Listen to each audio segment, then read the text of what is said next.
On campus. And online. Check it out. This is URN.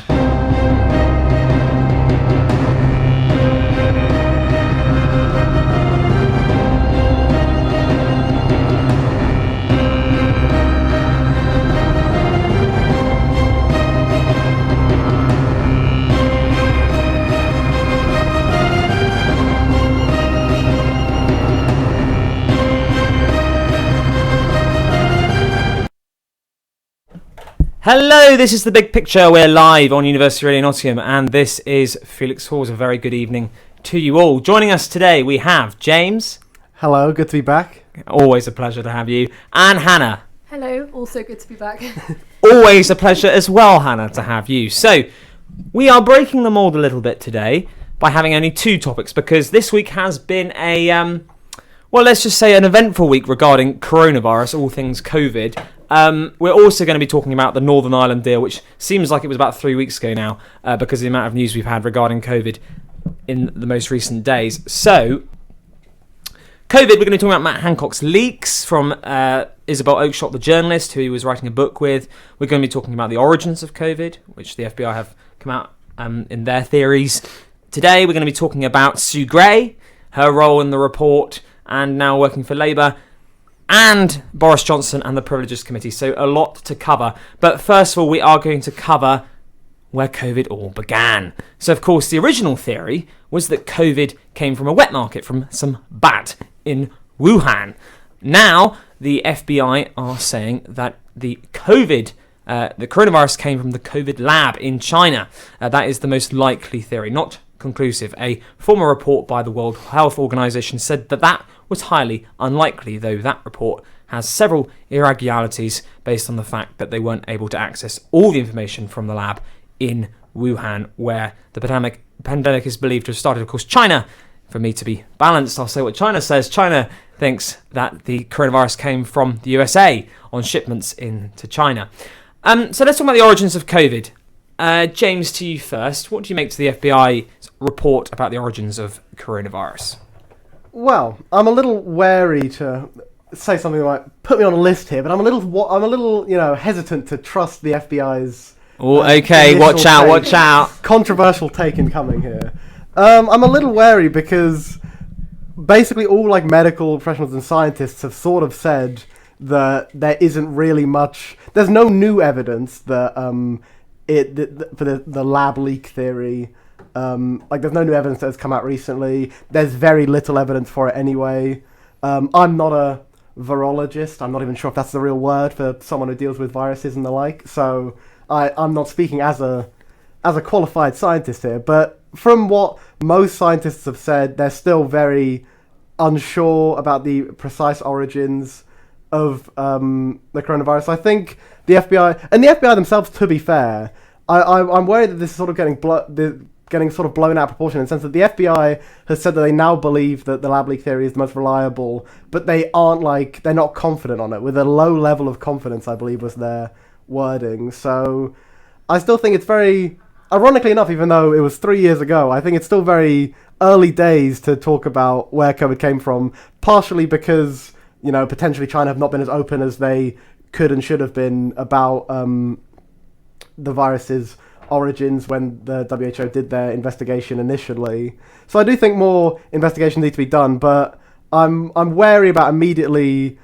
concluding that because the FBI have now said it, that it is definitely lab leak is the definite how it started, when most scientists, it's still very disputed as well among science, but generally speaking, from what I've seen, most scientists are still more confident that it came from the, I think, seafood market in Wuhan.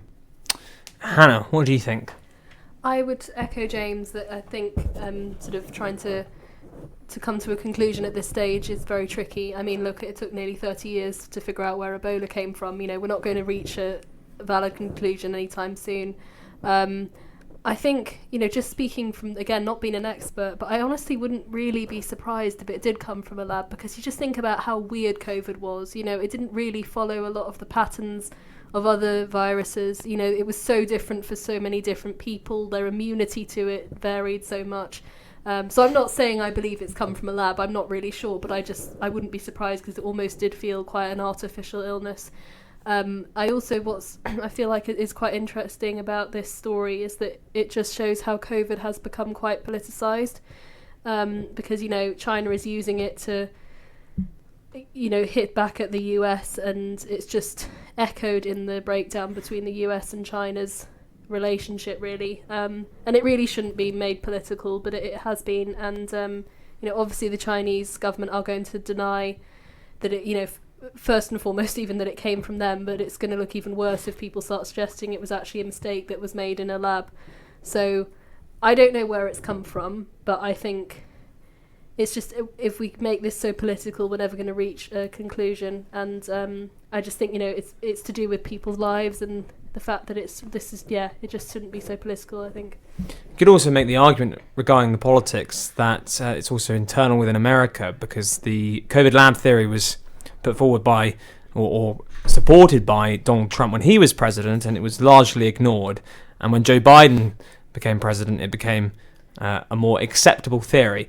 But that might also be based on evidence, but that's an argument that some might make. Now, I'm also not an expert either. I know, dear listeners, but I am also not a virus expert. But I was on another university radio show on Wednesday called The Pulse. And I was we were talking about this. And I want to know what our panel of two today thinks about the coincidence, if that's what they believe it to be, of coronavirus developing in one of the only few and leading coronavirus labs. This is the city, I should say, where the leading coronavirus lab is located. Is that merely a coincidence? James, I suppose you think that is, of course, a possibility. Yeah, I think that is sort of... It doesn't look good for this sort of, theory, I guess, that it was... the coronavirus came out of the city where there's one of these few coronavirus testing facilities. But I think it is a worry of it just being a coincidence, Like, it might genuinely just be that it just so happened that while there is a coronavirus lab in the city, there also happens to be the perfect environment for these sort of viruses that go from animal to human transmission to take place, So I think it's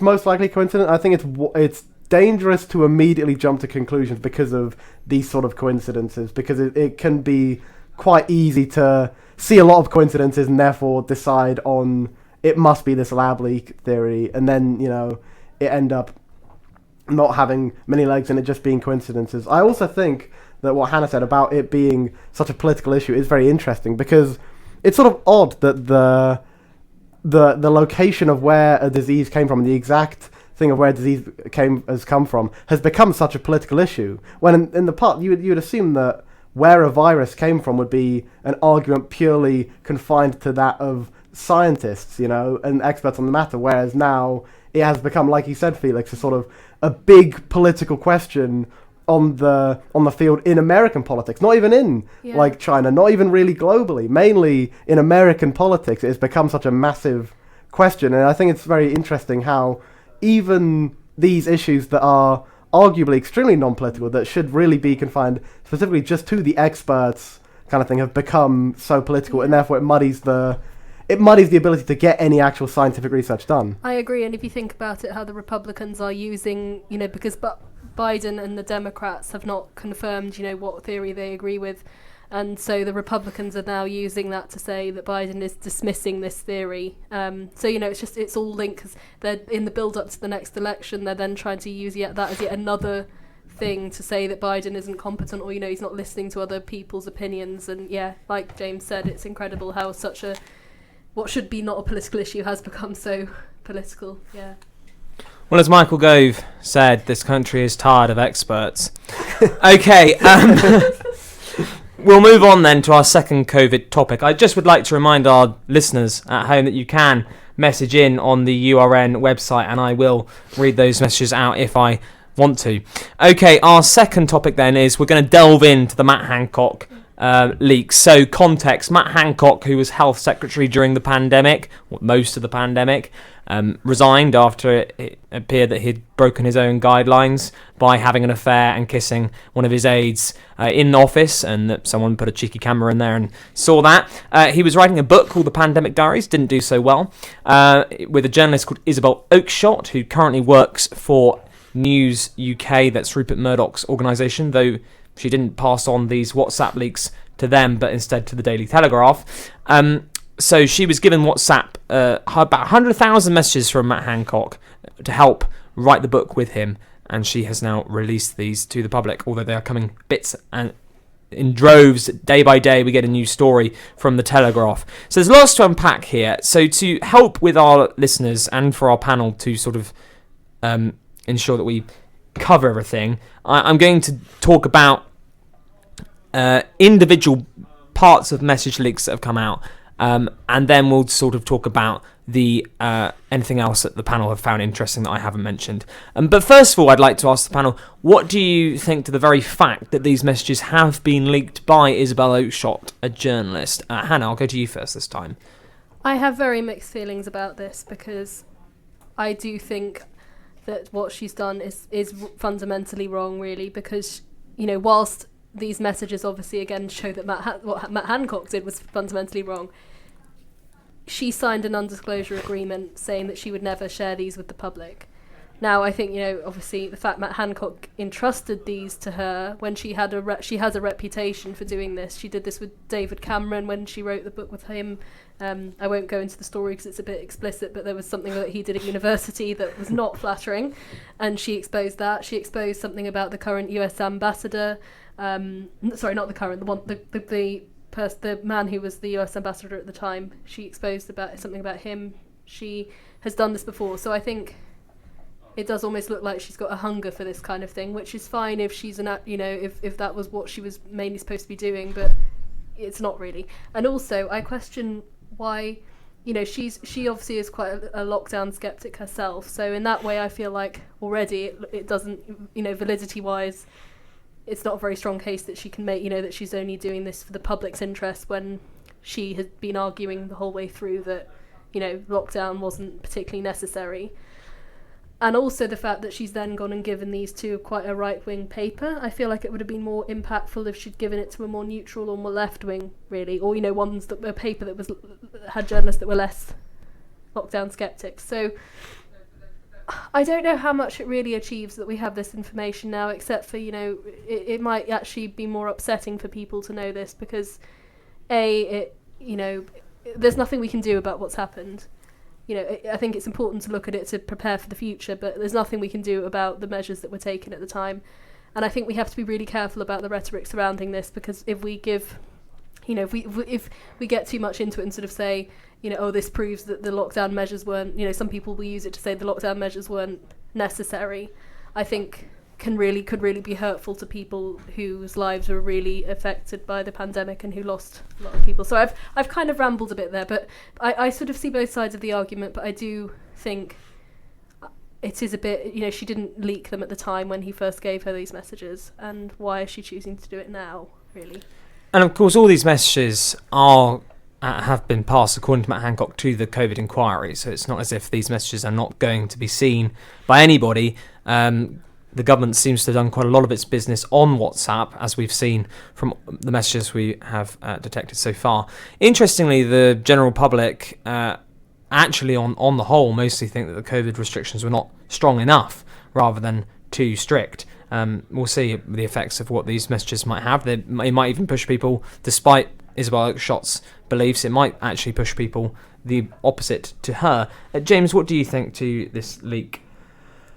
I'm slightly less torn. I'm still torn, but I'm slightly less torn about it. I think there is a very strong argument that all these texts are in the public interest, I think, is the defense to... Like, it is in the public interest to see these texts. And I know you bring up that the COVID inquiry has seen these texts, and all this has been given over to them. But the problem with that is that the COVID inquiry potentially might not be done for years to come. It's a huge inquiry, still in its very, very early stages. if we're talking about the COVID inquiry taking 3 or 4 years, there's been an election in that time, and you could heavily argue that these text messages coming out would be very important, like, information to know for that general election before people make the decision who they're going to vote for. They'd want to know stuff like this. So I think there's definitely a good argument for it being in the public interest. However, I think this does complicate a lot of things. I think this really puts the COVID inquiry in a sticky situation, because these texts coming out and constantly coming out, dominating the news for the past week, I think people have made up their mind, right? People have made up their mind fully about how bad the government was in COVID, how incompetent they were, and stuff like that, and who's really to blame. It's the government people at the top.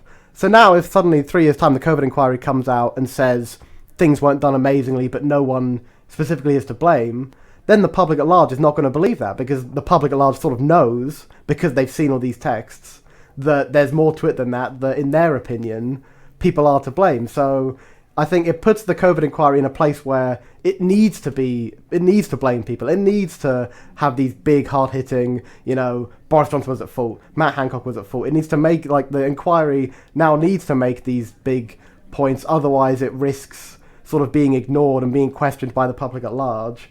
I also think the text coming out does give ammunition to anti-lockdown, anti-science people, because some of the texts that have come out have shown that a few of the scientific decisions, or a few of the lockdown decisions, were made not entirely based on the science at all. And obviously this is what anti-lockdown people were saying like a year or two ago, when that was, pure conspiracy theory rubbish. And they've been proven potentially right in some examples, when all it does is undermine trust in science, it undermines trust in public health, it undermines trust in the government, so that if in 5 years' time there's another, God forbid, another pandemic, and the government say we need to do another lockdown, the science backs us up here, suddenly all these anti-lockdown, anti-science people are going to have evidence to say, you said that the science was, the science pointed in this direction last time. And that's worrying in itself, really, because, yes, some of the science didn't add up, but you're right, they'll use that to sort of say it's not necessary at all, and that in itself is really worrying to public health. Yeah, exactly. So I think the texts themselves, like the leak is...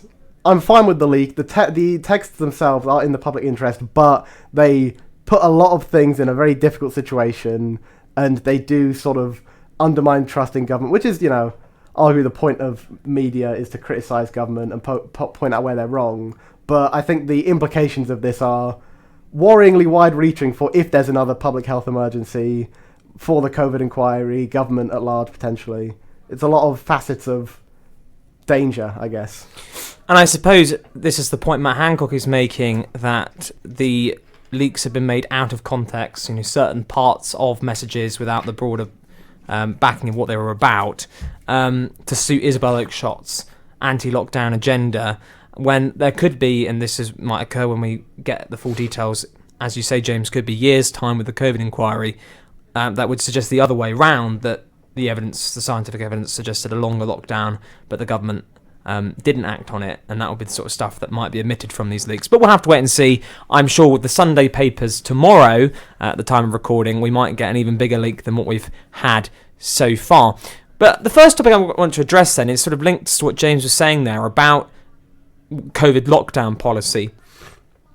Some of the leaks suggest that masks in schools were put forward because Scotland, under Nicola Sturgeon, had said that they were needing masks in schools. WhatsApp leaks suggested that from Chris Whitty that the arguments for wearing masks in corridors was very minimal, and the decision was made to simply implement masks because Scotland had done it. And additionally, lockdown was extended past the original ideas of the government, it appears, from the WhatsApp, because public opinion was at the time that lockdown should extend. So, James, as you touched on this first, you've already addressed the fact that this fuels anti-lockdown supporters. Do you have any more thoughts on this, that the government weren't always following scientific advice, or alternatively you could argue that they were following scientific advice in conjunction with other advice, which is of course what the Prime Minister should do, because the advisors are there to advise and the Prime Minister has to take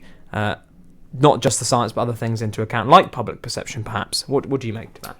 Well, I think it is very interesting. I think that's sort of I have to say, as a politics nerd, the whole texts and all of them coming out, seeing the government taking place kind of thing is so interesting, is because you do see the direct clash of, like, the exact science against, like, the sort of public communications, public opinion. You know, you see that clash take place in Chris Whitty and Patrick Vallance saying there's not really a great argument against masks in schools, there's not really a great argument for them, and then it becomes an argument of, do you want to pick your battle here? Because if you don't do masks in England, but there are in Scotland, people at the time would raise doubts as, like, would start worrying about if their kids were less safe, you know, is this the government not doing this because it's expensive or something? And then, like, it becomes worries of, are people not going to send their kids to school because of this?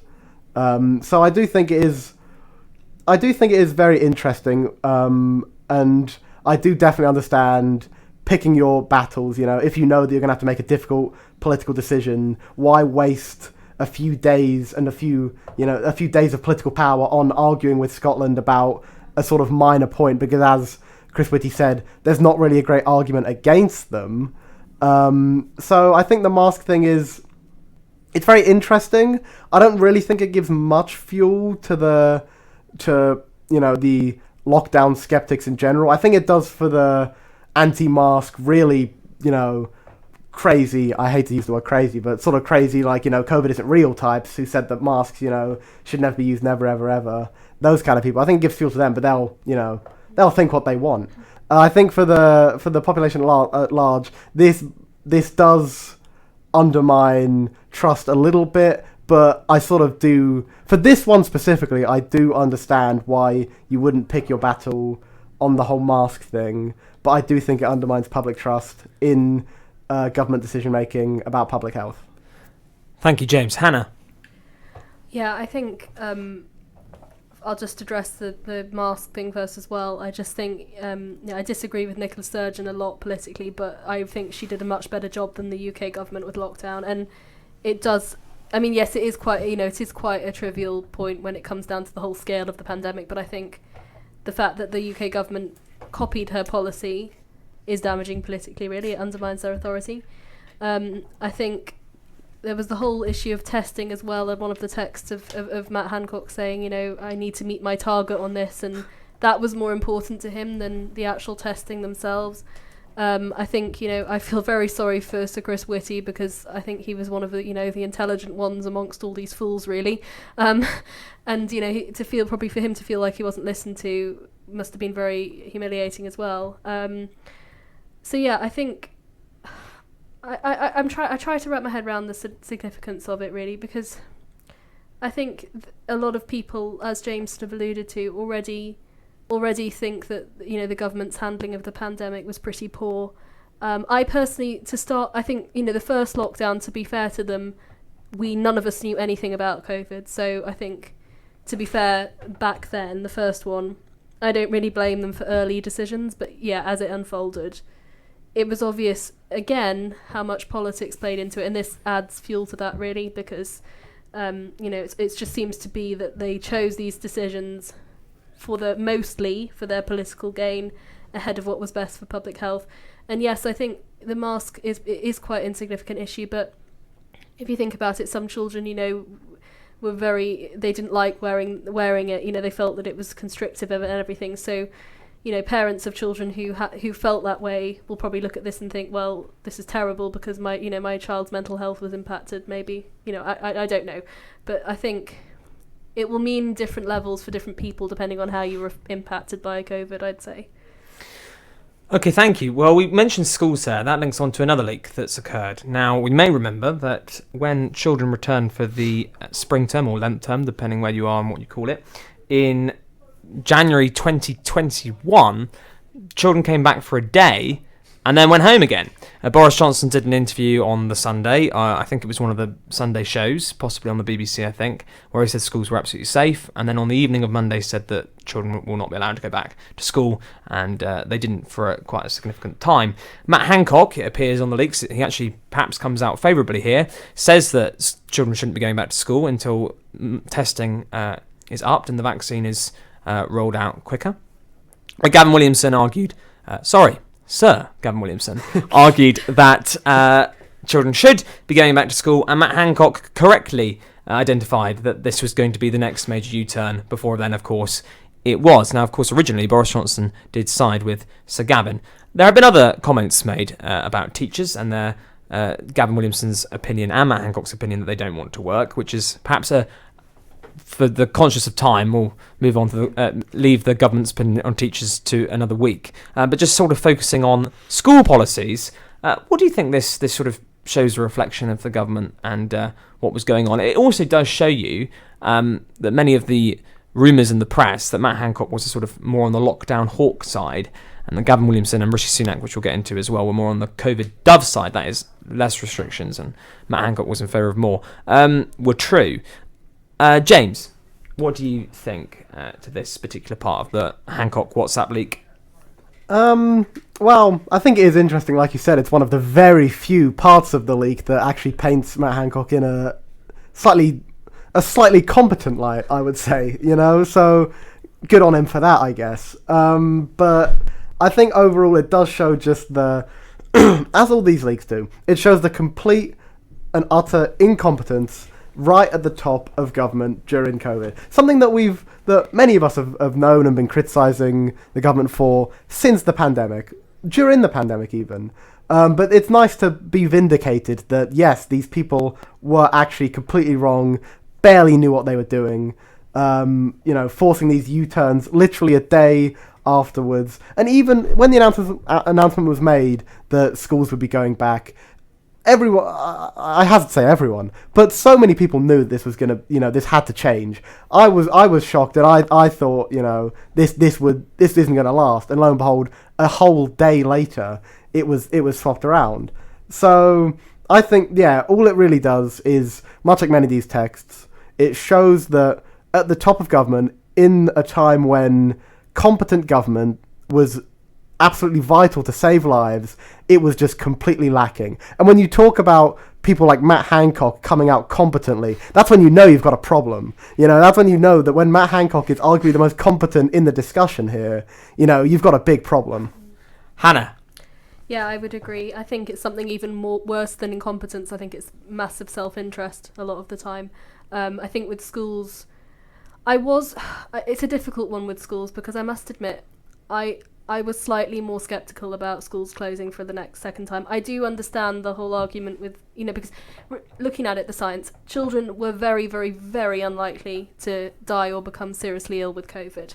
I do understand that there is the whole issue, with the teachers, some of them might have felt vulnerable, but I was a bit sceptical of schools being shut the second time. But having said that, I do agree that was probably one of the only texts that showed that Matt Hancock was right in his decision. I think it was. It was a very hard balance between thinking about the long-term effects on the economy and on indeed education, the future really, children's futures. It was a difficult balance for the government to strike, and so if it was just a few incompetencies or few wobbles, I'd think I would not have wanted to be in the position they were in of having to make the decisions. However, it's just, I can't really put my finger on a single thing that was done particularly competently. And then obviously, which I know we'll get onto later, all the law breaking that went on within government itself. So I think, for me, it's even worse than incompetence. These texts just show how much those at the top, not everyone, but those at the top wanted to put measures in place that the fact that they didn't follow the science, it was to make themselves look good, and that is just disgusting. This has really confirmed that for me, and I don't think even we need a report to figure that out, because it's just very obvious from this. Thank you. Well, we are going down a COVID memory lane, because our next thing we're going to be talking about is Eat Out to Help Out.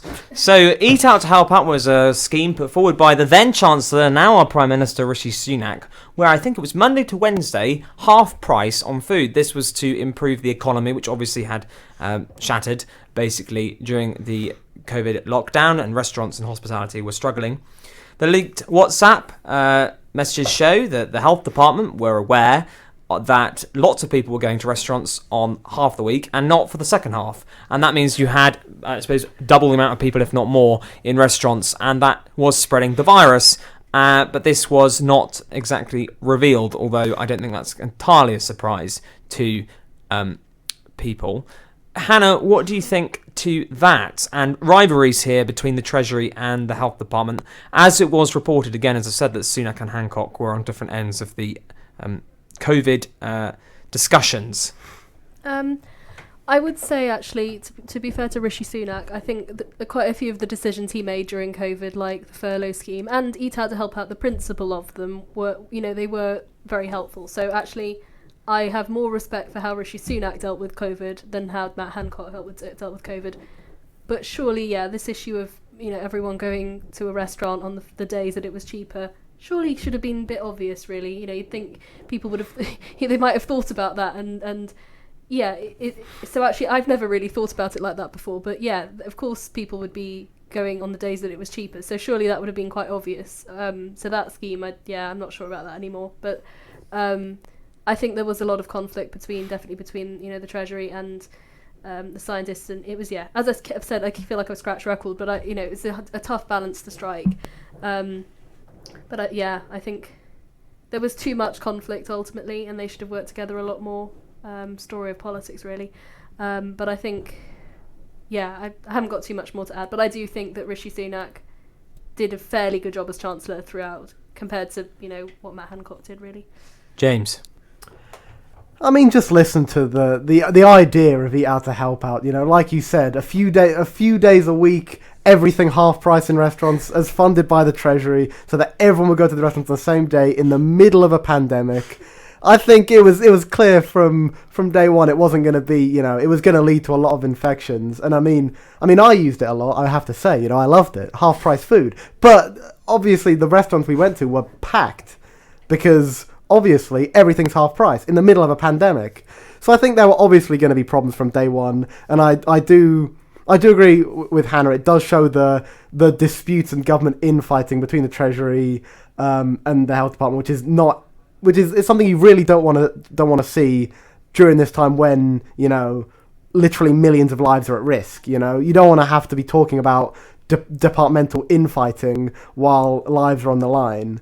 So that's never a good sign. But I also think another interesting part of the Eat Out to Help Out texts was Matt Hancock saying, I can't remember who he was WhatsApping here, but talking about how he had been able to keep the story of rising infections because of Eat Out to Help Out of the news for now, but says something needs to be done about it. I think it does also show politicians' ability to, use their media connections to keep things out of the news, even when they're in the public interest. It would have been good to know if, like 3 or 4 weeks into Eat Out to Help Out, that, oh my god, infections are spiking really hard, because obviously they are, but Matt Hancock... Not rocket science, really, is it? Yeah, exactly. But Matt Hancock was able to keep this out of the news, his own words here, keep this out of the news, to not reflect too badly on the government, to not reflect too badly on what the government was doing. So I think it does, in a way, I'm hesitant to say implicate the media here, but it does show problems with politicians and the media having these connections, that politicians can use these connections to keep public interest information about their health out of public discourse, leading to potentially longer lockdowns. I think the MP for Leicester complained a lot about this, because a few months after, or it might have been just a few weeks after Eat Out to Help Out, Leicester was like the first city to go into like local lockdown because their infections were spiking so much.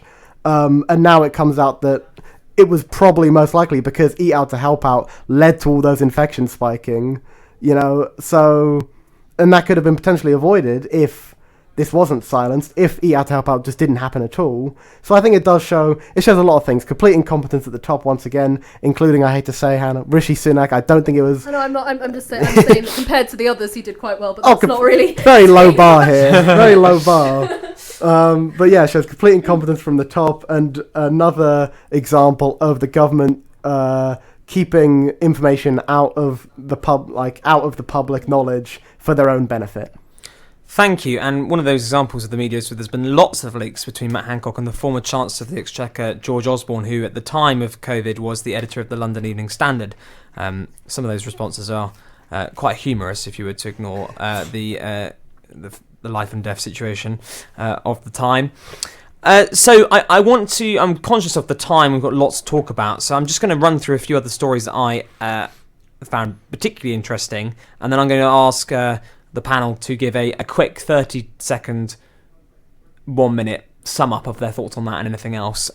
Just because of time, apologies if you had anything more to say. Some of the other things I noticed were the procurement of a test fast track for Jacob Rees-Mogg's child after the original one got leaked. Care homes, the ring of protection against care homes was perhaps not as strong as Matt Hancock had been saying. Additionally, there were jokes made of people being boxed up in hotel rooms for quarantining, and suggestions that Nigel Farage should be locked up, as well as celebrations of the fact that Piers Morgan was not going to be on Good Morning Britain because of his pro-lockdown sort of hardline interrogation of government ministers. There's also, of course, you can see the reaction of Matt Hancock when his affair got leaked and how he thought he was going to spin that, which was a bit tricky, of course, when the videos were everywhere. And unfortunately, we all saw what Matt Hancock got up to.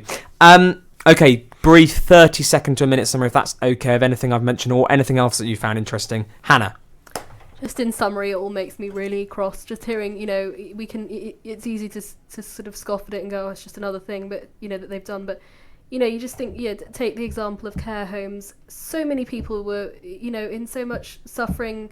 They weren't able to see their families, and then we find out, that he hadn't obeyed the science on that. The thing with Jacob Rees-Mogg, I actually saw him talk about it, and he didn't deny this thing about the test. It's, why should he have got priority for a test above everybody else?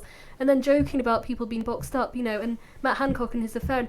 It's just trying to silence the people who didn't agree with them, which goes against what's the Conservatives stand for one thing. That's political, but, it's one point. But it's just, it makes a mockery of the public and what they thought of the public, to think that they could just hide all this stuff from us and we wouldn't find out about it. It's just, it gets me, in summary, it gets me really cross, and I think it just, rehashing it is useful in some ways, but it does also just dig up a lot of pain for people. So that, in that respect, I do question, how much longer everyone should keep talking about it, because I think it is just so painful for so many people. James. Well, I think specifically about I want to comment specifically on the texts mocking travellers, because who was one of the people who was mocking travellers? It was the man I like to bring up almost every week on this show. Oh, was it Simon Case? The cabinet secretary, the top civil servant, mocking travellers being forced into hotels for weeks. It shows how unserious and unsuitable this man is. But I do agree with Hannah in general.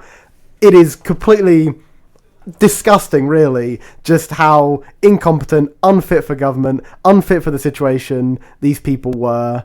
I think all these things show it. I think the Matt Hancock talking about the affair was quite interesting, because it shows even he didn't really know what the guidance was, because he was saying that, I didn't really break the guidance, did I? Boris Johnson didn't realise he was at a party. So. Yeah, exactly. So it shows how even as a vehicle of, giving out messaging, they were completely awful. In every single respect, this government handled the pandemic almost as poorly as one could.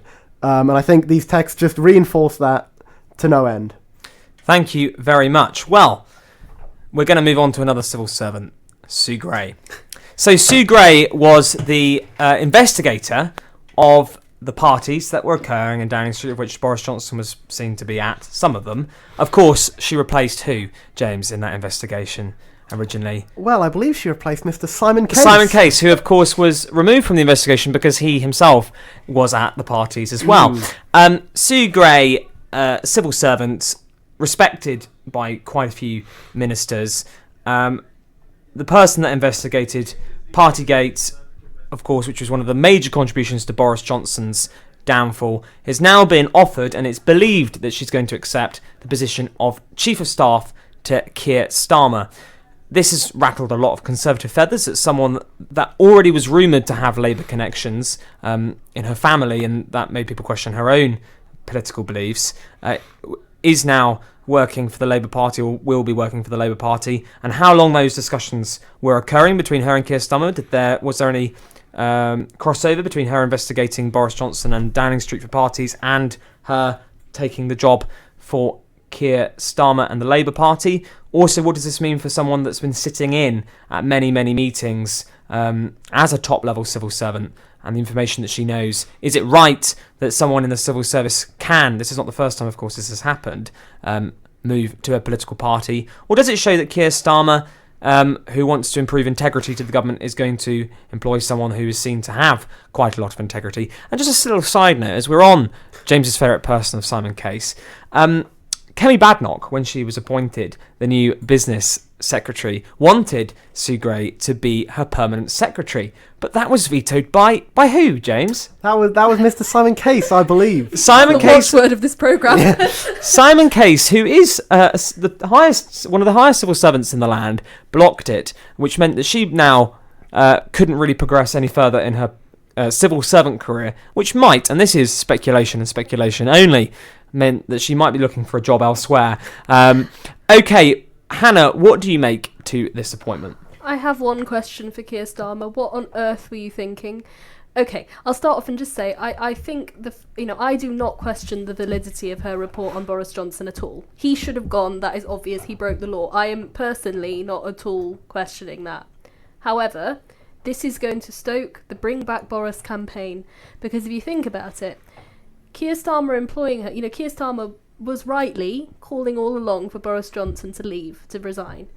By bringing Sue Gray in, somebody who was supposed to be impartial, who has done this report, saying Boris Johnson should go and he broke the law, in the eyes, because unfortunately politics is all about optics, in the eyes of those who love Boris Johnson, that's going to stoke their campaign to bring him back, because they're going to, I've already seen, I keep saying Jacob Rees-Mogg, but he was one of Boris's biggest supporters along with Nadine Dorries. They've both said, oh, well, this, gets rid of the validity of the report. And there's already, so many in the Conservative Party who are wanting to bring Boris back. This is just going to stoke that. Even people who I hugely admire, MPs like Andrea Leadsom, have said, what on earth is he thinking? I just think, as I said, it's not me personally saying that I think the report has lost validity, but this is how it's going to look, and it's going to stoke that, and it's just going to make the divide in the party even bigger. Boris Johnson... Oh, sorry. No, sorry. I was just going to say, if he was going to offer her a job, he should at least have waited a bit longer, maybe until he was in government, because this, again, looks like a manoeuvre by him. And, and so I just want one more point, sorry. That's right. I know a few weeks ago we were talking about how, Richard Sharp, who apparently gave aid to Boris Johnson, could be, have had bias within the BBC. This is even worse than that, because this is at the heart of government. It looks really bad. So I am not saying that I think the report is wrong, but I am saying that is how it's going to look, and it's going to be used as a massive political manoeuvre. So I really do not know what he was thinking, because it's not going to help him, it's going to hinder him. Boris Johnson, of course, has said as well that this almost vindicates him, as a lot of the police investigation was reliant on the Sue Gray's report, and it was mentioned, according to Boris Johnson, I haven't verified him, and it should be noted that he is under investigation for lying, that the Sue Gray's report was mentioned 26 times in the Metropolitan Police's investigation, which of course led to his fine, which led to more calls for his resignation. Interesting to the point that Hannah made, journalist Owen Jones on the left, even perhaps further left than you, James, has said that this wouldn't pass the if this was a Tory, would we be okay with it test. Owen Jones, so it should be noted, is a regular critic of Keir Starmer, and based on my own personal findings, Owen Jones's comments seems to criticise Starmer more than the Tories. But James, what do you make to this? Well, I can see both sides with this one. I can agree with the whole, it's really bad optics for it just fuels the Bring Back Boris group kind of thing. But at the same time, as Hannah said, it causes divisions in the Tory party. I can't think of something better than division in the Tory party. That's your own bias, James. So for me personally, I think it might be quite a good idea. I think it's really, a bad move. Overall, it's just a bad situation for the government, just because, they've lost someone who was extremely competent, famously very competent. They've lost her to the opposition party. So I think from that point of view, it's obviously a big negative. I think there are always going to be these sort of political risks of the optics looking quite bad. But I sort of think it comes into a question of, even if Keir Starmer had been in government and Sue Gray had hopped over to be chief of staff, I think the claims still would have been made by the same people. I think even if she waited like a couple years, I think the same claims would have been made. I don't think there would have ever been the perfect time to do it, for her to go from civil service to a political party. And this happens quite often with civil servants going to political parties, They know how to do government, so obviously a party that wants to be in government is going to want to hire them. And especially after Keir Starmer potentially heard that she was looking for work after being rejected by Mr. Simon Case. On a technicality, it should be noted, on a complete technicality, he vetoed her promotion to permanent secretary. So I think it's a big loss by the government. I think Simon Case, once again, is in the limelight for making bad decisions and being generally bad at his job. I think the optics can be quite bad, but they'd always be quite bad, and I guess it is outweighed. It's whether it's outweighed by, for Keir Starmer, it's outweighed by both causing divisions in the Tory party because of this, and also getting a very competent person. So overall, I think looking at it from Keir Starmer's point of view, I can see why he did it, and I can kind of agree with it. Yeah, I would just say, I just want to add that this is not like a political opinion thing for me. I would feel exactly the same if it was the other way round. I just think it's a mistake overall. I'm not sort of, I know, I think we all know here what political side I'm on, but I'm not saying it because of that. I think it just overall it's a bad decision, whether it was the Tories doing it as well. I just don't think it's a good idea. Thank you. Okay, our last question before we briefly touch on Northern Ireland before the end. There's been a lot of COVID stuff. Well, Boris Johnson, we've been talking a lot about him. So he's under investigation under the Privileges Committee for lying to Parliament. They've not finished their investigation, but they've released their findings so far, where they've said, which I don't think would be a surprise to our panel and maybe our listeners as well, that it's highly unlikely that Boris Johnson wasn't aware of the fact that he was breaking the rules when he did, and therefore did lie to the House of Commons and didn't correct the record, which is a serious punishment, crime I should say, in the House of Commons to lie to it. And many ministers over the past have resigned for misleading the Commons, even if they did it by accident. It is being rumoured that Boris Johnson might be suspended for a month from the House of Commons, which would result in a by-election in his seat, which would be interesting to see. Of course, Boris Johnson is saying, I didn't know, I was at parties. He's saying what he said before, and of course this is linked to his verdict on Sue Gray moving over to the Labour Party. James, what do you think, and what do you think a by-election might unfold for Boris? Wait, hold on. You're telling me Boris Johnson lied? This is a shocker. This is a big revelation. You don't need the Privileges Committee to tell you that Boris Johnson is a massive liar. To be honest, I think this was a when, not if sort of thing. It was very obvious from day one that he lied to Parliament. It was just whether it was enough lying to, trigger these sort of consequences. And I do think, clearly it is. Clearly he did lie frivolously about the parties, about what he was doing, about the rule breaking. I think a by-election would be very interesting, seeing as quite a lot of recent polling has suggested that if there was an election tomorrow, he would potentially lose his seat. I think he's really not in one of the safest Tory seats. So I think a by-election would be very funny, if I had to say so myself. It would be very entertaining to watch Boris Johnson lose his seat and then potentially get parachuted into a safe seat at the next election, which then undermines the Tories even more. I think it's not a shock at all that Boris Johnson is most likely lied to Parliament. He is a serial liar. He lies more than he tells the truth. And so I think if a by-election took place, that would be the best situation, and I hope he'd lose that by-election and then would decide to retire from public life forever. I think that would be the best course of action, but that'll obviously never happen. Well, it's interesting because one of Boris Johnson's key things of trying to go back into politics and being Prime Minister again, he has again mentioned that the fact that he was only a handful of points behind in the polls when he was Prime Minister, is that he's a winner and has never lost. And if he's lost an election which is entirely about him, because a by-election there's no wider... a by-election about someone of his stature and knowability, one of the most well-known politicians, is going to be about him. And if he loses that, then the claim that might be made whenever Rishi Sunak steps down that Boris Johnson needs to return because he's a winner might be undermined, even if he does return to Parliament in another seat. Hannah, what do you think to this? I am completely with James. He should not even be an MP.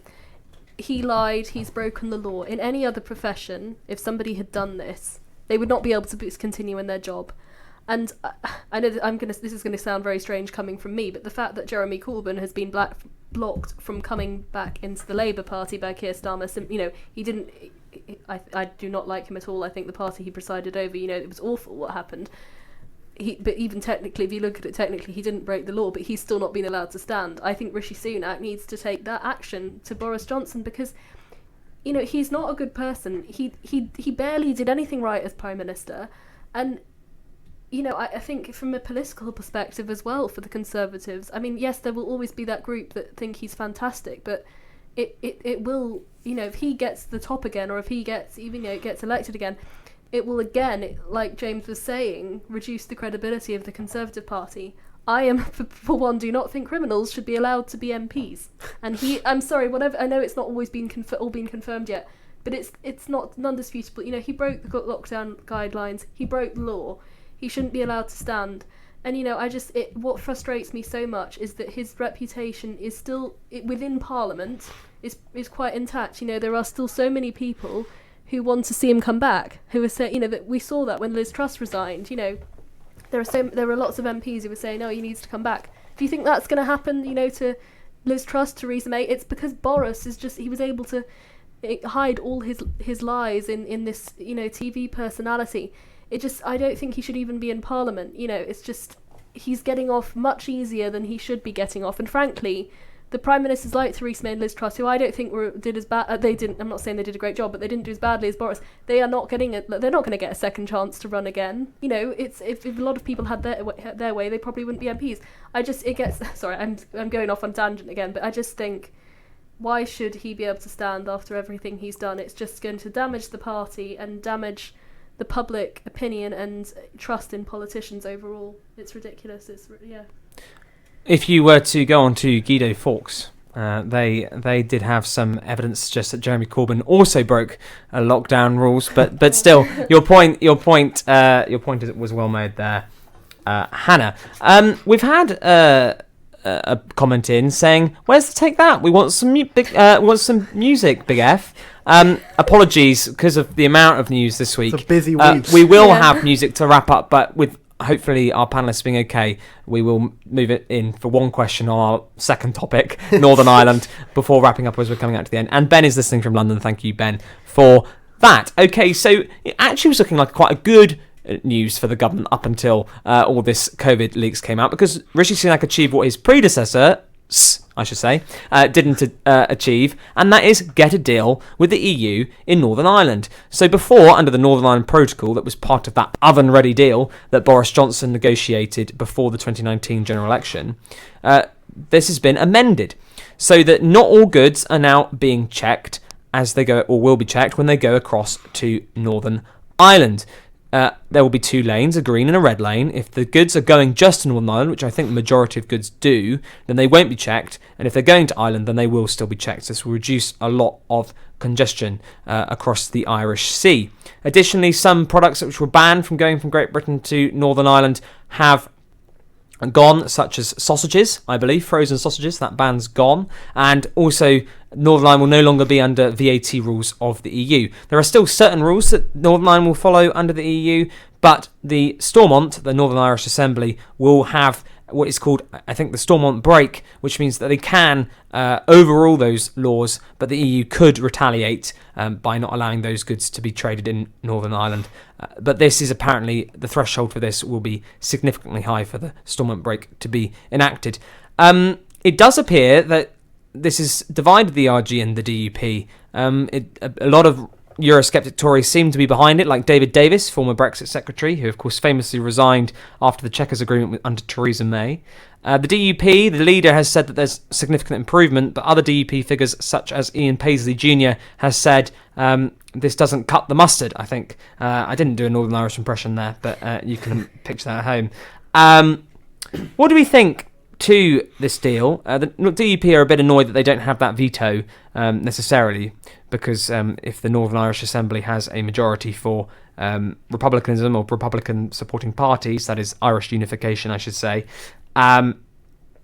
that they won't have that veto, and Northern Irish Assembly, if it was sitting, would have that majority for Irish unification, even though polls indicate that support is not there amongst the Northern Irish public as it goes. But anyway, what do we think to this deal? And do you think it's going to pass? And of course, I should mention our dear friend Boris again. He says that he's unlikely to back it and wants the Northern Ireland Protocol Bill to go forward in Parliament, which is that the UK could, if it wished, to unilaterally withdraw from the agreement. James, go to you first. What do you make to this deal? Well, I'll start with, this is the only time you'll hear me say this, complimenting Rishi Sunak here. I think it is at least kind of impressive that this deal has finally been made. I think Boris Johnson, to be honest, is irrelevant, and, it's obvious what he's going to do to try and undermine this deal, but at the end of the day, this deal is so much more improved than any deal, his quote-unquote oven-ready deal, which was basically just a worse deal than Theresa May's deal, This is so much better than that.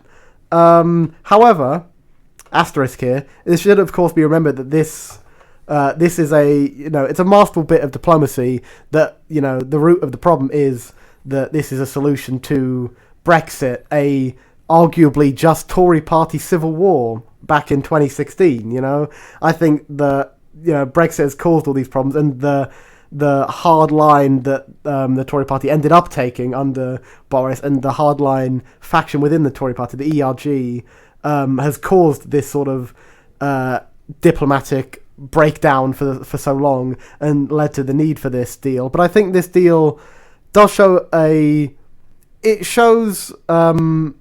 good improvement in the sense that a lot of this deal is built on like goodwill and trust. The whole green lane and red lane thing is a sort of a trust based. If the goods aren't going to go into Ireland proper, then they don't need to be checked fully. Obviously, that could be abused kind of thing. So it is just sort of, there's a lot of goodwill from the EU, which shows a big departure from the extremely anti-EU Boris Johnson and Liz Truss, who was making similar anti-EU references and was sort of supportive of the bill to just basically break any deal made with the EU. So I think this is a good step in the right direction for the government, a good step for Rishi Sunak, that clearly the EU trust his government a lot more than they've trusted the past few to allow this to happen. And stuff like the veto that the Assembly gets is another bit of goodwill from the EU, which I don't think would have been achievable under the far more aggressively Eurosceptic Johnson or Truss. I think it'll pass. I think the Labour and the SNP are going to support it. And that's why I think it'll pass. I think there will be ERG and some DUP members who will not support it, but I think with Labour's backing, it will pass, which does just undermine Sunak within the Tory party itself even further, because it shows how weak he is, that he's not even able to get his own party backing his deal and is forced to rely on Labour, even though he has such a big majority. It really wouldn't look good if he's not able to, which I don't think he will. So I think overall, for me, it's quite an impressive piece of diplomacy to fix a problem caused by the Tory party. That will depend on Labour's backing to pass, but overall, decent job. Thank you, James. Hannah, your comments on this, and then we will wrap up the show. I agree. I think I admire Rishi Sunak for getting this deal done, because, and I know you said that it shows weakness that he is having to rely on Labour and the SNP, but I actually think this is one of the few things so far that has shown him have a bit more strength, because he's pushing back. He's not letting, the troublemaking backbenchers trying to undermine it get to him. He could easily have postponed the deal or, listened to them more, but he's trying to do what's best for the people of Northern Ireland. So I think this is a strong decision actually on his part. I agree with James. I think it will pass in Parliament purely because it does have the backing of, the two other massive parties, and, I'd say a majority of the Tory party. I think Boris coming back, yes, it's annoying, but like James says, I'm not sure it's going to, make a massive impact, because his deal didn't work, so it's not like he can brag that it did. And I think, it's the best he could have reached under this, Rishi Sunak could have reached under the circumstances, because, if they were to break complete ties with... I'm a Brexit supporter, but I didn't think that, I thought that Northern Ireland breaking all complete ties with the EU would be a mistake, because then the trade between Northern Ireland and the Republic of Ireland would be even worse, and that would cause all sorts of issues with the Good Friday Agreement, etc. So I think it's a really good deal. I think it will pass in Parliament. My concern is whether the DUP will accept it, because obviously, there's so much division still within that. So I think it will pass in Parliament, but I just hope that Northern Ireland accept it and that Stormont can sit again soon. Thank you very much. There's obviously a lot more that we could have unpacked there, but it's been a very busy week in the news. So we're going to leave it there. Thank you, everyone, very much for listening at home and wherever you are. Thank you to James and to Hannah for coming on. As always, you've been a great panel. And fear not to those that have requested Take That, because I already had Take That in the pipeline. Obviously, Boris Johnson hopes that Sue Gray moving to Labour and the Northern Ireland situation might be a route back for him into power. Back for good.